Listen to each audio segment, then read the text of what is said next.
Hi everybody, it's Rebecca again. I know that I've been trying to avoid uh, using the internet, especially Twitter and Discord, um, stuff that doesn't always feel so productive. But then I remember that a lot of the times I use Twitter or Discord, it's basically like me processing my thoughts. And I already journaled for the morning, but I think that it's important for me to state things out in the public. Not so much because I need feedback, but because I feel like there's a little bit more checks and balances, so to speak. Because it's one thing to say things to myself in my journal, but even if there's people out there who really support me and I really care about you all. But at the moment, I don't really get too much feedback about my experience and about my thoughts. Um, Nothing really. I mean, I'm wrong actually. There's plenty of people who've shown support and just reminded me that I am not toxic as toxic as I think I am. Because there's people out there that just absolutely take no feedback whatsoever, and I am not like those people. I listen and I try to think outside of myself. I try not to be stuck within my own bullshit. And that's kind of why I do this, is so that I don't feel so much like I'm just keeping it all to myself and just going around in circles. That's what it feels like a lot of the time when I'm journaling, which is why for the longest time I didn't journal. But the past month or so, I guess I would say like the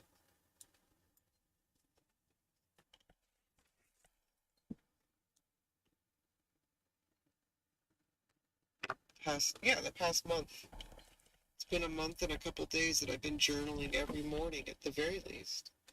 Just writing down my progress so far and then my goals. And right now I'm, I made it to my first surgery. That's a huge progress. It's only been a few days since Thursday, which is when I had the surgery. So my goals are literally just recover the best I can, which I've been doing. Things are healing. It's obviously not easy. It's not comfortable, but it's recovering. It's as expected. Um, it's no surprises or anything. No complications. Uh, nothing like that. But then I have to brace myself because this was the easy surgery. This was the one that basically, this one is helping me cope with a potentially 2-year wait for the full vaginoplasty. And as much as I have some, what the internet calls copium for the doctor telling me it might happen a lot sooner, possibly even this year, although I'm not counting on it. But that's some copium right there. It's some hard cope. Uh, I have a long road ahead of me. I have 6 months of hair removal for preparation, and then it's going to be a really tough recovery. The first week particularly, and then the first month, and the first 3 months really, are going to be like the most difficult months of my entire life, I think. It might not be so bad. Maybe it'll be easy. I don't know. Maybe I'll do just fine. I'm not really I'm bracing myself for an extremely tough recovery. So whatever happens,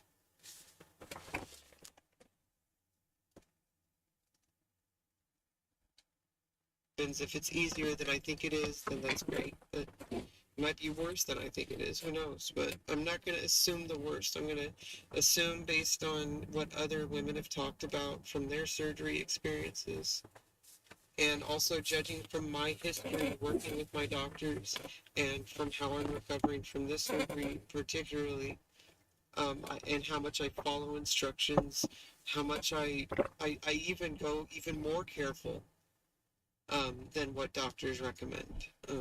I do, it is important that I don't just stay in bed, but I have pretty much just been staying in bed.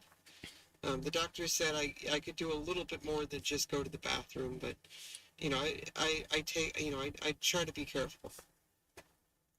Like I just walk to the mailbox. And I try to forgive myself for not being like an amazing content creator. It's really hard to focus on anything else right now, especially during this like surgery recovery. But even considering everything else, it's like the only content I've been making is just processing and documenting this extremely difficult life process, which may or may not be useful. I don't know. I think it's useful for documenting a trans person's experience. There's not many of us who document, and I don't think there's anybody who's I might be a very important part of trans history. I don't know. I can't really tell. I still have a life to live. Okay, like I'm not gonna like assume things. I feel like, especially this day and age, people are able to document their lives in ways that weren't really possible in the past. Like, sure, people could write about their experiences, but it wasn't really possible to be as public as we are now. And the problem, of course, is it's really saturated. So it's really hard to get noticed in a sea of people trying to get discovered. Um, but the difference is, I think I have a huge advantage over the sea of people.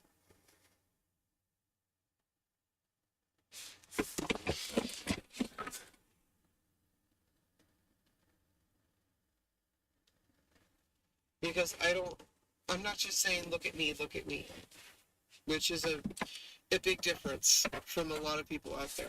And I understand where they're coming from. They want to get noticed. They want to have like some kind of career.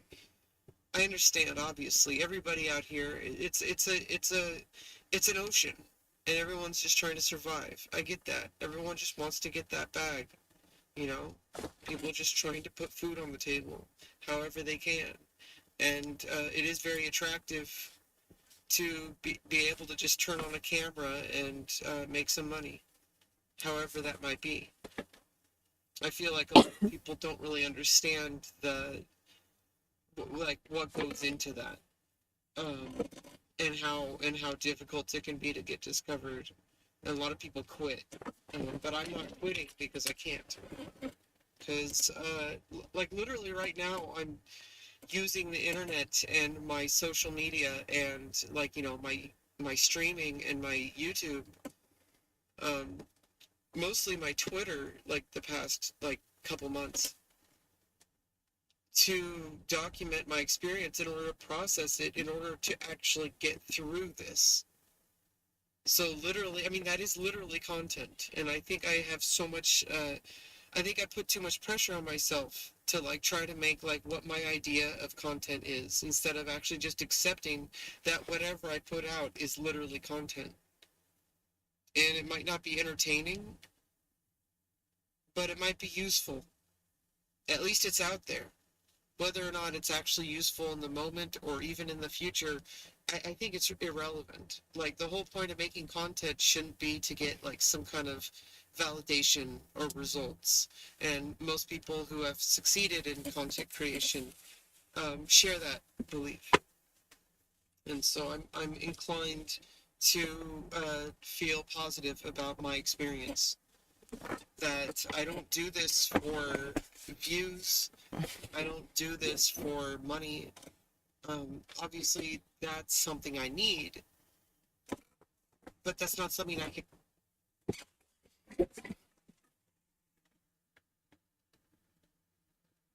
control. And in any case, external validation, does not really get you what you want, and it doesn't really get you what you need.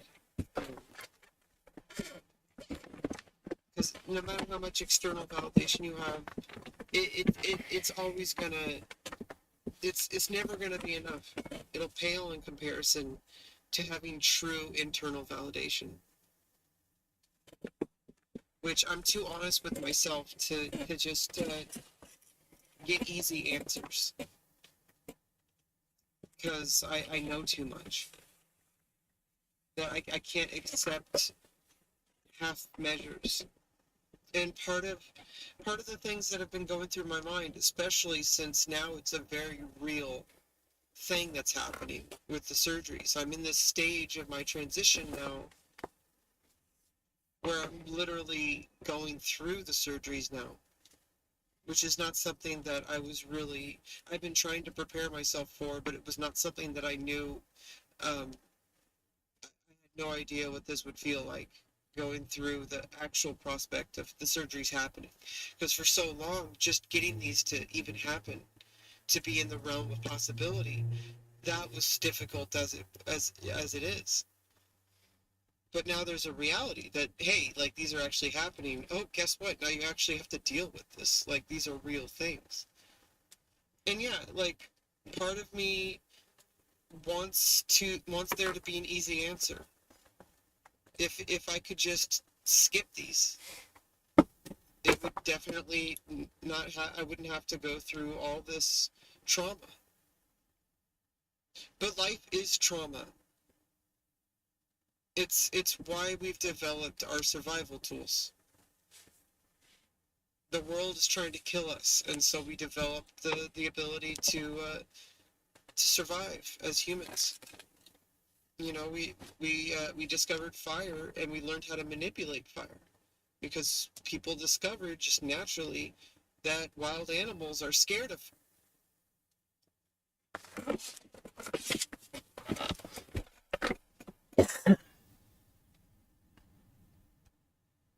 fire, and we overcame that. That's our superpower. That's our evolution. Is that we can observe things with science. You know, science is literally just our tool to observe the universe around us so that we can rise above it and survive because of it. So, wild animals don't have that ability. They develop different survival mechanisms. But animals tend to be afraid of fire because it can hurt them. And then also, you know, like there's survival tools because they've learned that humans can harm animals.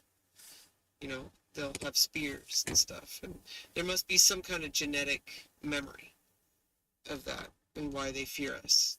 But if you have, you know, like that's just basic. That's just like fire. You know, that's a basic like ancient world discovery that somebody discovered fire, but then we learned how to manipulate it. We learned how to create fire. And so in the same vein, you know, we learned how to deal with gender dysphoria. That there are paths forward instead of just accepting it and living in misery, which is what most people throughout history have had to do, except for a very select few cultures that went a different direction, where people were accepted for being different, for not being the gender they were assigned. Um, Possibly even physically transitioning. Who knows? There may have been natural ways. I mean, they're dangerous.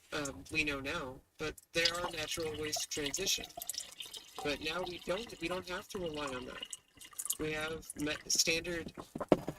We have you know, somewhat, you know, obviously nothing's 100% safe, but we have relatively safe medical options to transition to feel like life is worth living so that we don't have to live in pain.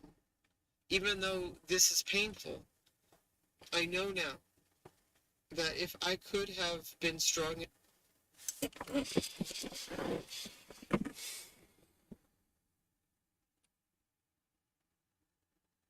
enough to do what I'm doing now, when I first knew I was trans, I would do it in a heartbeat. And obviously I can't speak for others, but this is kind of the reason why the standard practices for trans youth are the way they are, is because we know, based on my experience and many, many, many, like, I think like tens or hundreds of thousands of trans people in the past, or millions of trans people. Um, I don't exactly know, but like the number is not insignificant of people who have similar experiences that I did. That we knew we were trans, but the world didn't really accept us and didn't really give us too many options. And so we just tried to live with it. We tried to like drown it. I tried it for like 13 years.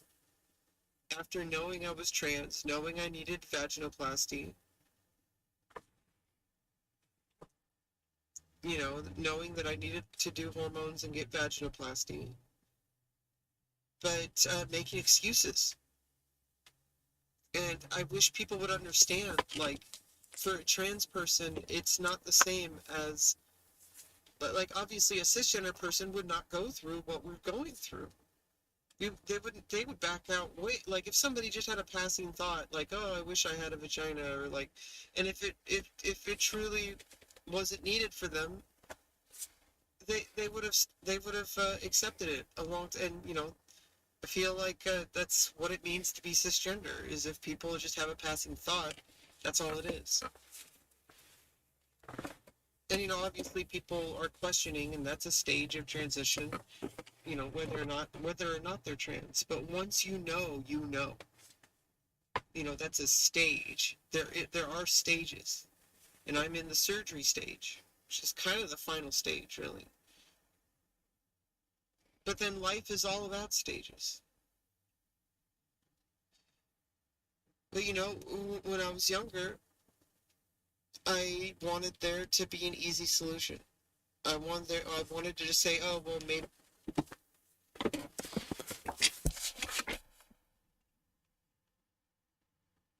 if I just accept my body for what it is, and if I just, focus on, being homeless made things, I guess, quote unquote, easier. But it wasn't easier, because when I was homeless, it was so easy to dismiss my gender identity, because I was like, well, I'm homeless, I can't transition, I need to focus on this. And so that was an excuse. I thought that I could bury this. I thought that I could just ignore it and live my life. But it came back. It came back multiple times. And when each time it came back harder. Knowing that you need to do something and then refusing to do that something takes a huge toll on you. And at some point, you just can't handle it anymore.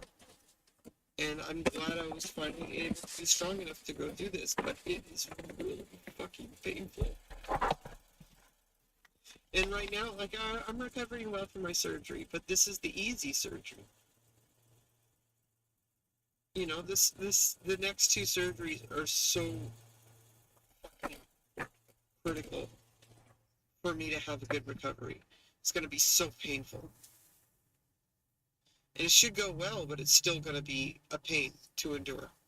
But I do know now that that pain's temporary. Even if it goes on for months, it's like it gets easier, and you heal, you recover, things get to a sense of normalcy. And I know that. And judging from the many, many, many trans women who have had the vaginoplasty, as much as, like, people want to, like, mention that some people regret it, it's possible, yeah. It's a small amount of people, it's not zero. But the reasons they regret it are probably nuanced, and I don't think it's anyone's place to say that the exceptions should be the rule. Because for the vast majority of trans people,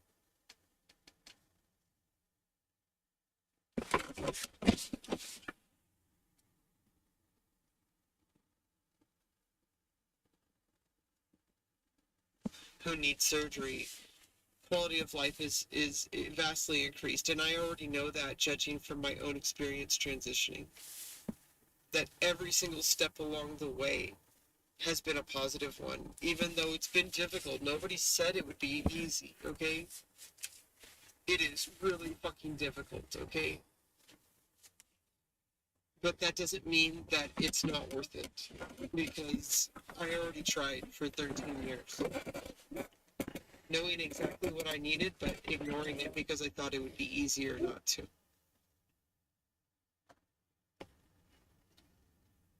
And so there's always going to be this voice saying, like, oh, maybe you shouldn't get these surgeries. But I know now, just like, just like humans learned that fire can be controlled in order to protect you and keep you warm, that you can rise above the fear in order to make your life better.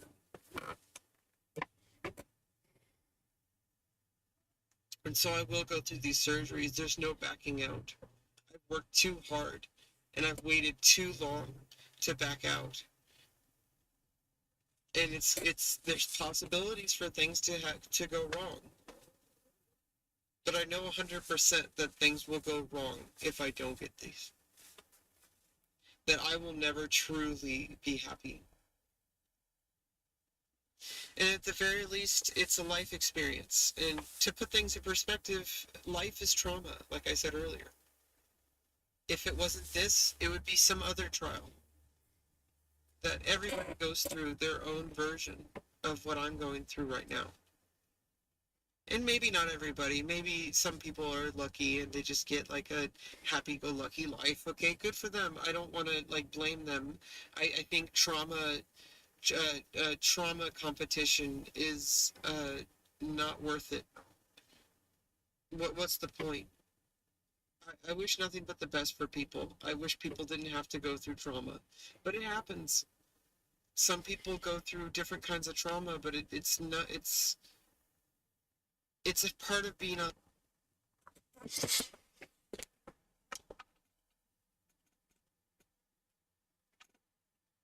alive. Because if we didn't, just being alive is traumatic. The world is trying to kill us.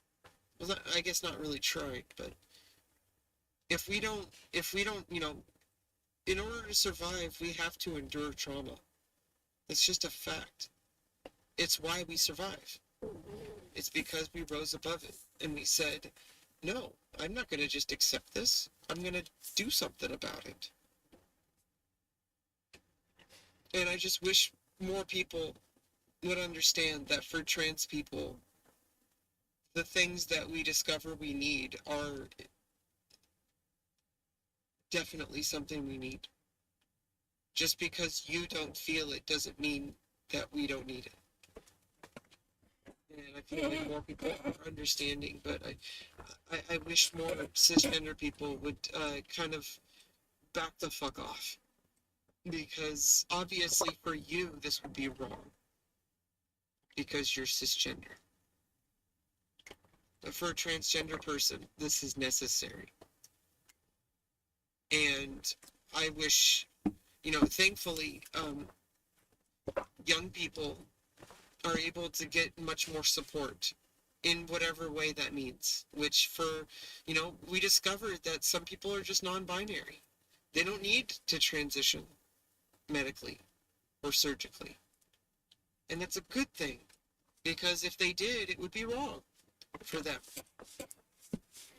But for the people who do need medical and surgical transition, wouldn't it be a good thing if from an early age, if they understand it already, which is not everybody. I was not so lucky. If I was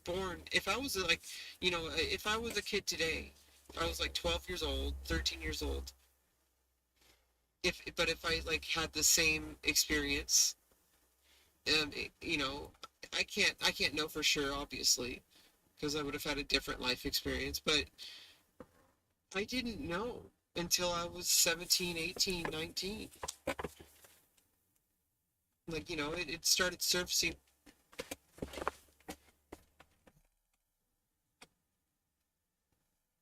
probably around 16, but I didn't really know what it was and put words to it until I was like 18 or 19.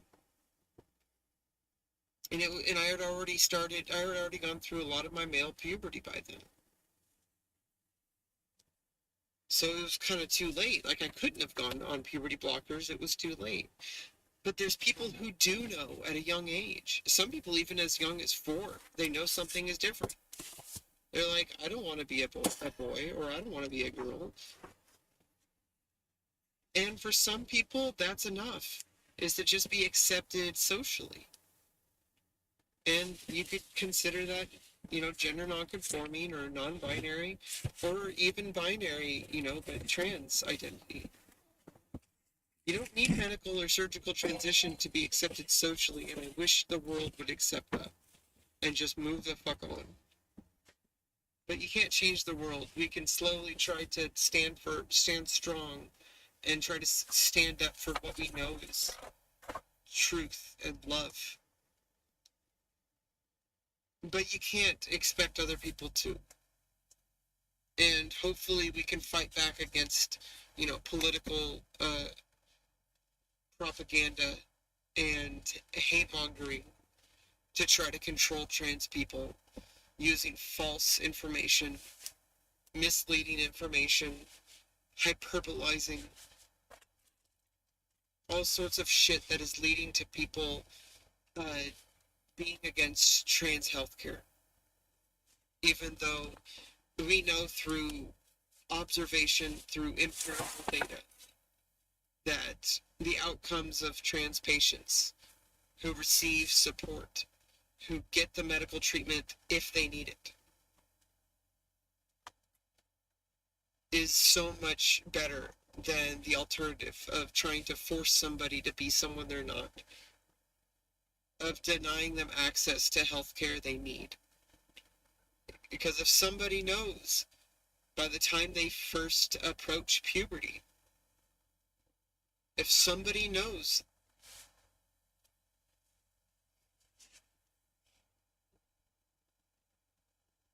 that they're most likely going to transition medically or surgically when they you know when they can,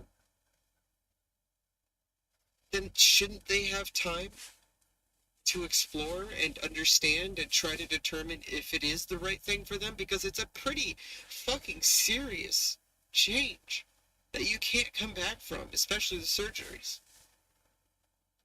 And the same arguments that people have against trans care go against the reasons why we have trans health care.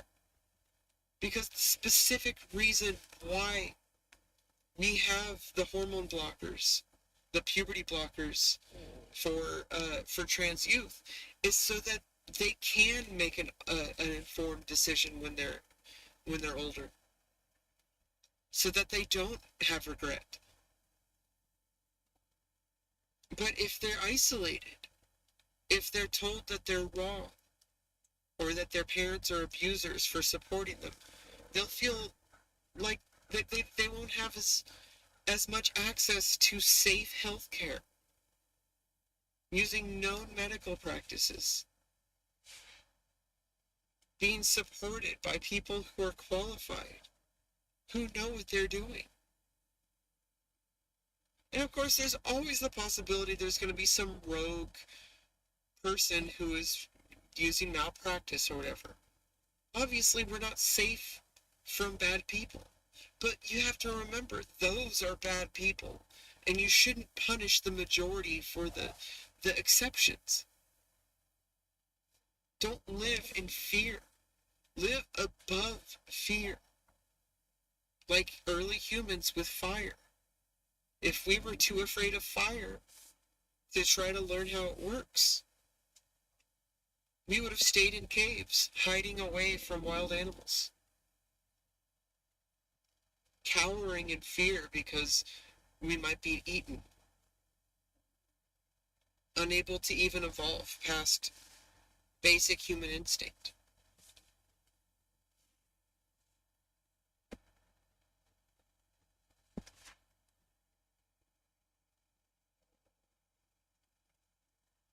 So if you if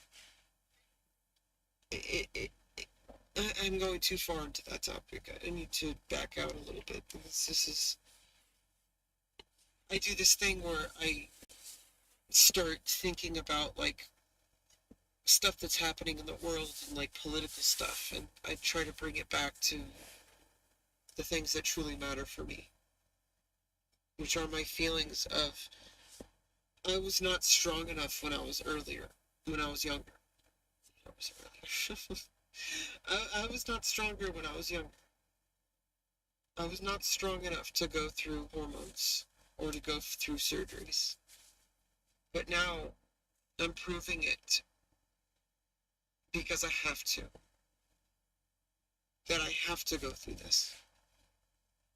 And it's been like that since I started hormones, where I've been proving to myself that I am strong enough, that I am above fear, that giving into fear is going to result in more pain in the long run, that further delays would just cause much more pain in my life as because just waiting for these surgeries has been causing extreme pain. But now that I've had one of the surgeries, I feel a bit more positive, and that's further proof to me that I need this. Because as much as people want to point to trans people and say that we're crazy or we're delusional or that we're making a mistake, haven't you considered that obviously it has definitely crossed our mind on a regular basis that we might need to rethink things? But the problem is that's a dangerous line of thinking. Because people try to convince you that you're making the wrong decision. And like I said, I tried to convince myself. But this is the path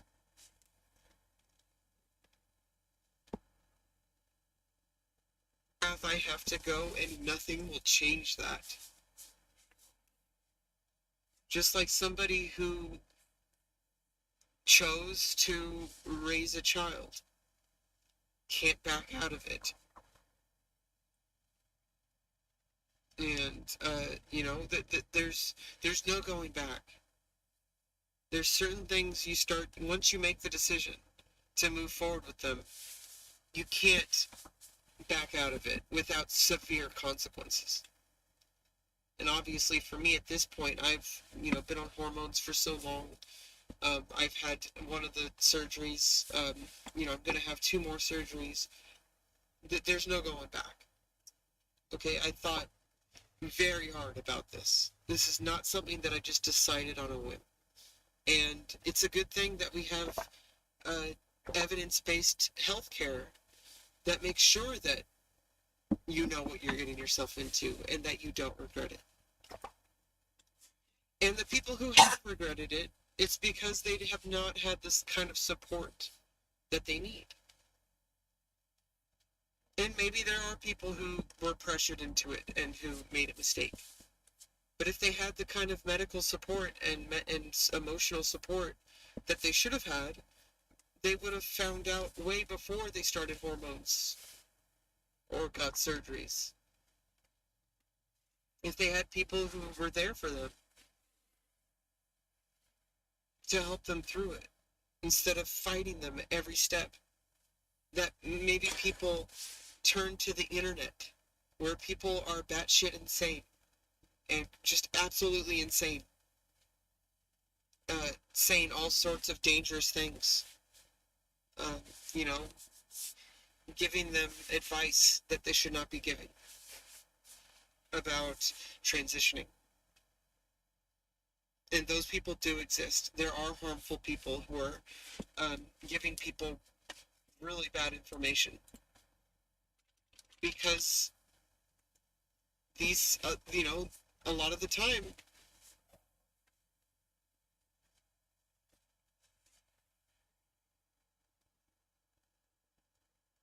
they don't have anywhere else to go except the internet. So who do you want people, trans kids, getting their information from? A professional doctor who has experience with trans patients, who knows how to help? or some random TikToker or Twitter user who has some kind of agenda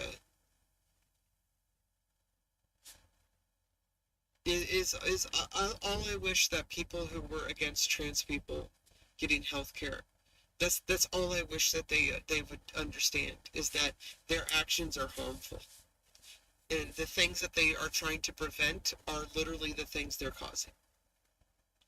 That if only they took a little bit of time to actually understand what's going on and understand the facts of what the reality is for treatment for trans people, which is never perfect.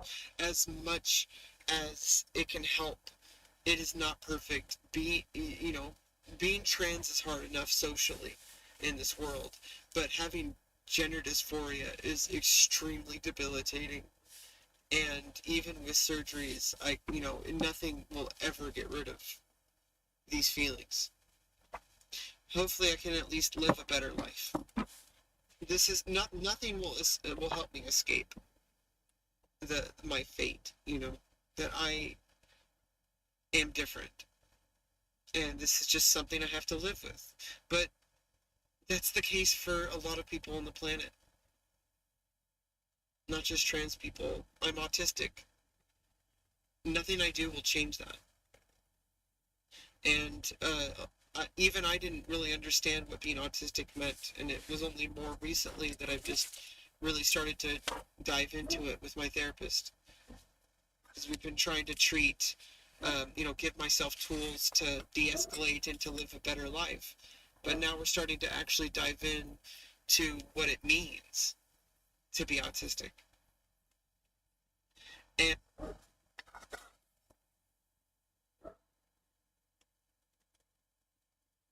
the biggest difference than what I thought it was is, and I already kind of knew this, but the way it works for autistic people is that your brain is wired differently, and that people who are neurotypical, they use direct information from their environment to make decisions and to change their behavior and to reach conclusions.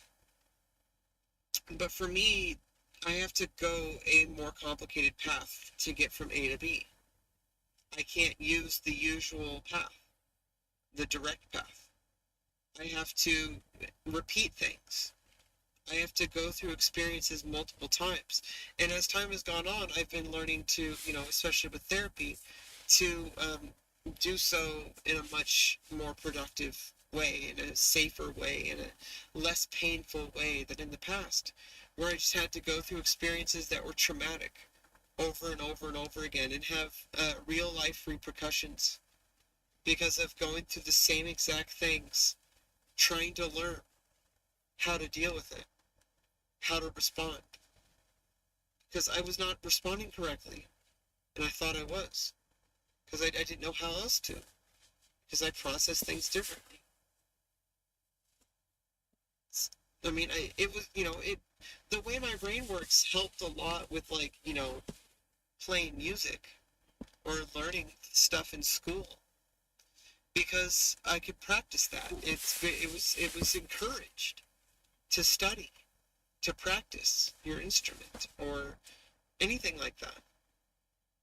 So for those things, I excelled at. But sadly, the world kept telling me that I can't do that for a living, and pressured me and hurt because I can't really do much else. At least for now. And it's not that I can't do it. It's that I can't do it without extreme trauma. And people need to back the fuck off from autistic people, or from anyone really. Like, you aren't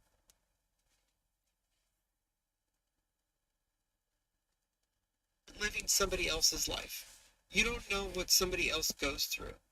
And so to tell somebody, oh, you just need to try harder, you're just making excuses, is extremely, like, insensitive and abusive, I would say. Especially towards autistic people, who we have to, on average, at least for me, we have to really try hard to get to a point where we can do something effectively without trauma. And the key word is without trauma, because we can still do things. I can still technically go to a job, but going to a job without trauma is something that I'm still working on after 2 years of therapy.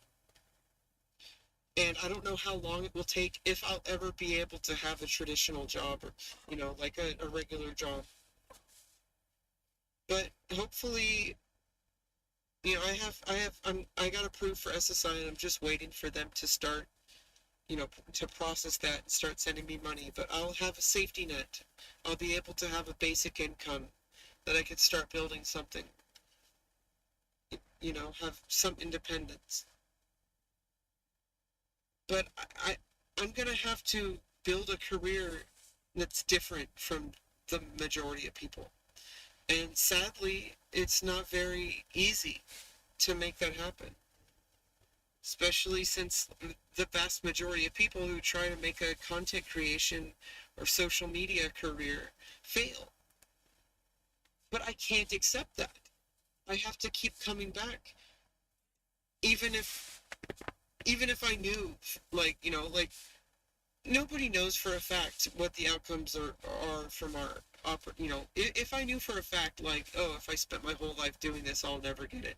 Obviously, if I knew beyond the shadow, like if I knew, like if somebody, like, if somehow you could just know the future, because nobody knows the future. People can use statistics, people can look at trends, and based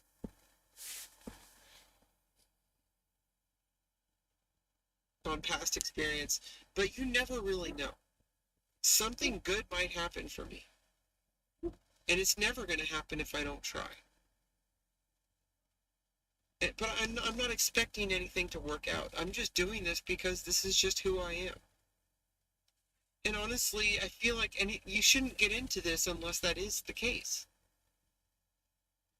Like the reason, like why these like top streamers and content creators and YouTubers, they're, obviously if they get success, then it gives them a lot more motivation to do it.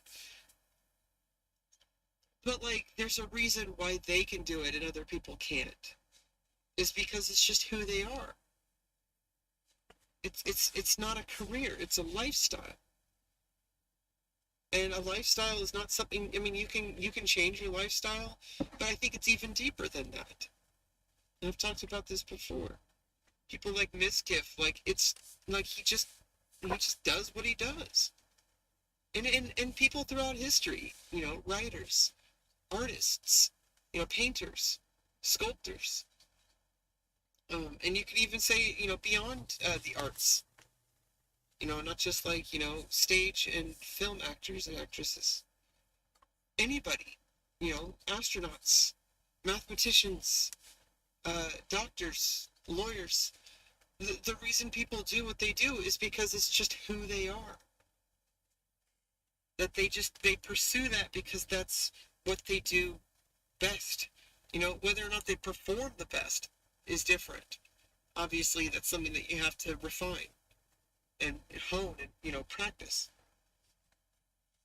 And sometimes you won't really get past a certain point, even if you practice really hard. But that's not what I'm talking about. I'm talking about the way your brain is wired, just like an autistic person like me. The way you are wired doesn't dictate where you go in life, I believe. But it does influence it heavily. Because the kind of person I am, the kind of person who just says whatever the fuck is on her mind all the time, who doesn't care what people think. I have not really cared what people think since I was a kid. I would just say what's on my mind. And it caused me a lot of pain. And if I can't change. I can like, refine my behavior to not cause as much issues for all parties involved, including myself. But I can't change the way my brain is wired. I process information, and I have to be able to express myself without caring what people think. And for, content creation, for streaming, for writing, for doing whatever the fuck I'm doing, whatever you want to call it, whatever my social media uh, creations, whatever you want to label it as. I'm not really sure what to call it. It's just me interacting on social media. But the way I do it is a bit more grandiose than most people because that's just who I am. It's a natural evolution of my behavior. I've been like this since the MySpace days. In fact, that's where I came out as trans. And why I got a lot of pushback from families because as soon as I came out on MySpace, that's when I started getting lectures from family members. Oh, it's just a phase. And I'm like, I was told to delete it. Eventually I did, but that was a mistake.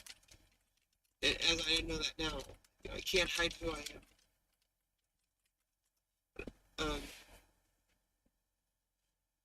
Whether or not I make this work as a career, it's besides the point. But I do feel like somebody like me who puts in as much effort and who is as prolific as I am,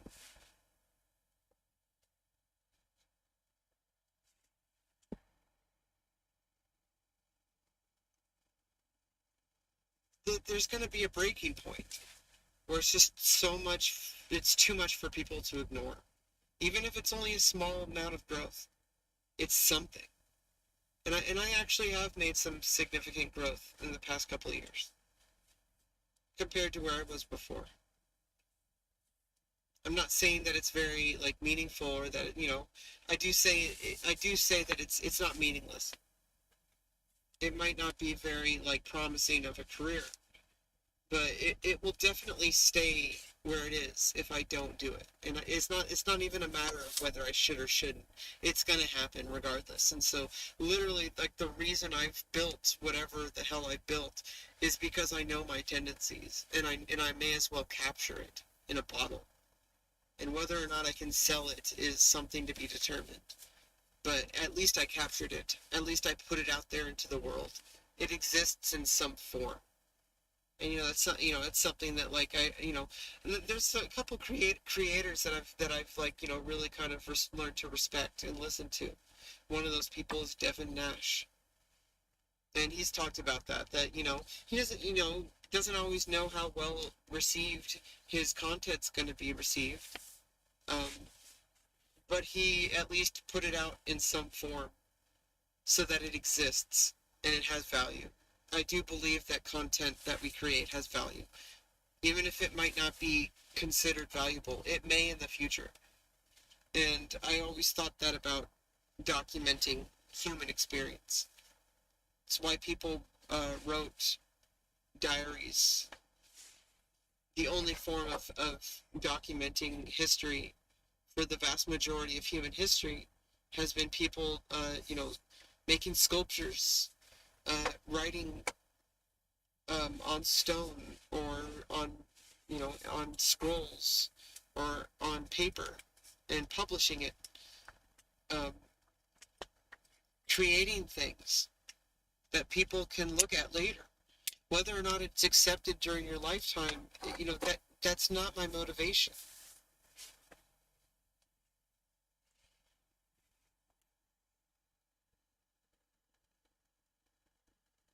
Obviously, it is a huge part of my motivation, and it's actually very possible in today's world. Doesn't mean it's easy, doesn't mean it's likely, but it is a possibility. It's non-zero. That there is an environment set up that allows that to work. It's a tool that I need to learn how to use. And I just haven't really learned how to use it yet. I've just been creating. And I really do think that eventually that should pay off. It's better than doing nothing, which was not an option anyway. This is just who I am. I'm expressive. I create content, even if I don't always consider it high quality content. And maybe most people don't. That doesn't matter to me. I just put it out there. Anyways, kind of turned into a really long rant slash journal entry because sometimes I don't really feel like writing, even though I've been getting into the practice of doing that, writing in my journal, and it's been really beneficial to me. And it's something I really want to develop into a practice habit because I want to write my novel, and writing more leads you to more writing. Just like creating more content on social media leads to more content. So even if it's not very well received or if it's not very high quality or very useful at the moment, it's part of a chain of practice leading up to where I will eventually be, whatever that looks like. And who knows? I don't want to discount anything. I want to leave things. I, I, I want to allow potential to happen. I don't want to limit myself. And it's one of the reasons why I haven't shied away from multiple forms of content. Why I don't just stream on Twitch. I don't just do YouTube. I don't just do OnlyFans or Pornhub or whatever. Even though I haven't been able to do those for months. And depression, but also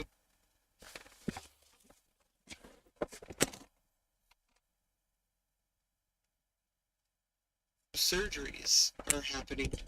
And so it's going to be a long time before I can really, make that kind of content again. But if that was the only content I made, I would be screwed because I literally can't, especially during surgery recovery. And there's a lot of things I can do besides sexual content, which is, why I diversify so much. I can write. Eventually, I want to write some, and that's why I'm getting into writing habits. I want to put these, because for the longest time, I've been making really unfocused entries that are just like on Twitter floating around or whatever. But I want to like write focused articles that I can publish, like on a blog and put on Reddit, and like spread on Twitter and all that kind of stuff that's more stable, more evergreen than just kind of ethereal um, creations that are just, practice, really. But in order to make something happen, you have to start. And that's why I started journaling and writing. And handwriting really helps because it really gets myself into habits. And the more you do something, the better you get at it. In order to get into, in order to create something of value, you don't just do it in a single sitting. You do it across days, months, years. And in order to get there, you have to start with 1 day at a time, 1 minute at a time. And so I've been writing in my journal every day, and then I even started my novel. And eventually that'll grow, where I'll write more. And I'll write essays. And I'll be able to publish those essays, like in a blog. And it'll just expand. And eventually I'll hit a nerve, or I'll hit a vein, like I'm mining, if I,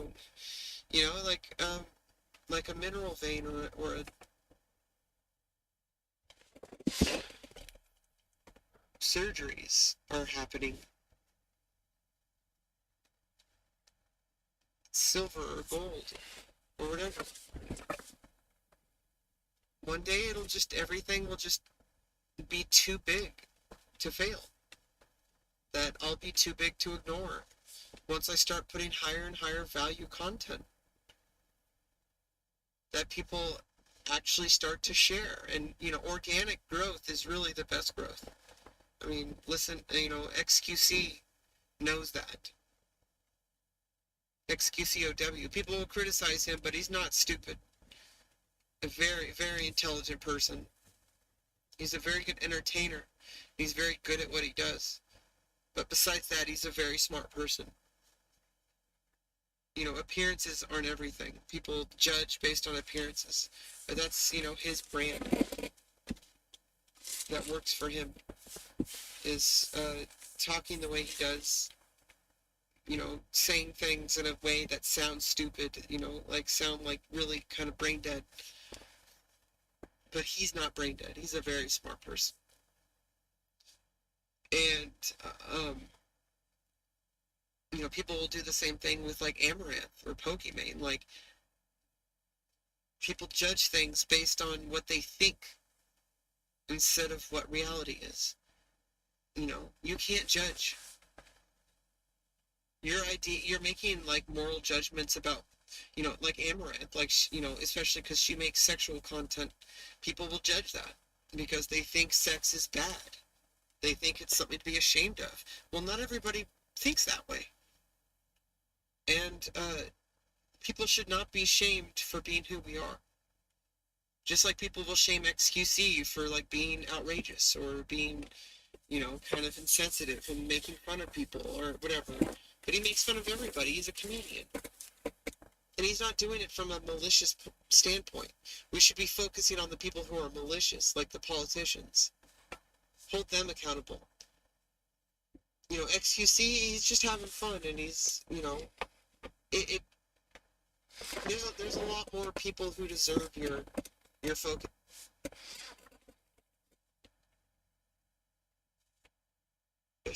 than some entertainer who's not even coming from a malicious place. He's just kind of just being a comedian. Sees things in the world and sees how people react, and he capitalizes on it. That's just how it works. It's a symptom of what people already do. And I don't believe he's a bad person. Just because he says something in a joking way. But he doesn't single out people. And he's not doing it in order to hurt people. There's a very big difference. If you really look honestly between like entertainers or comedians and like people who are actually doing harm to marginalized communities, like trans people or black people or anything like that.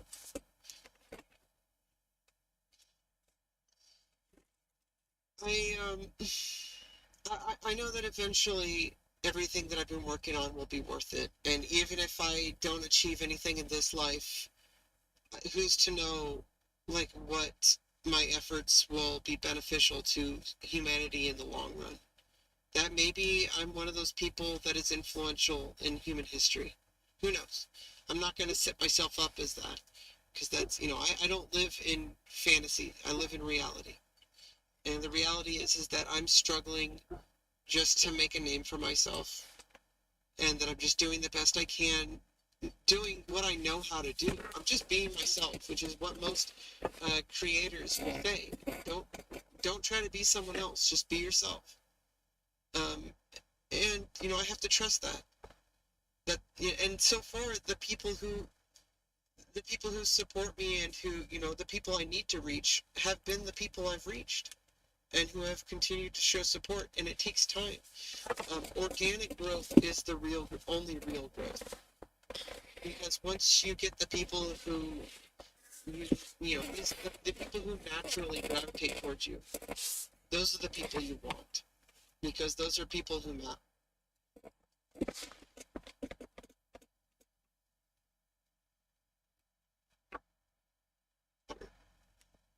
They're the people who will listen and actually, like, you'll actually have an effect.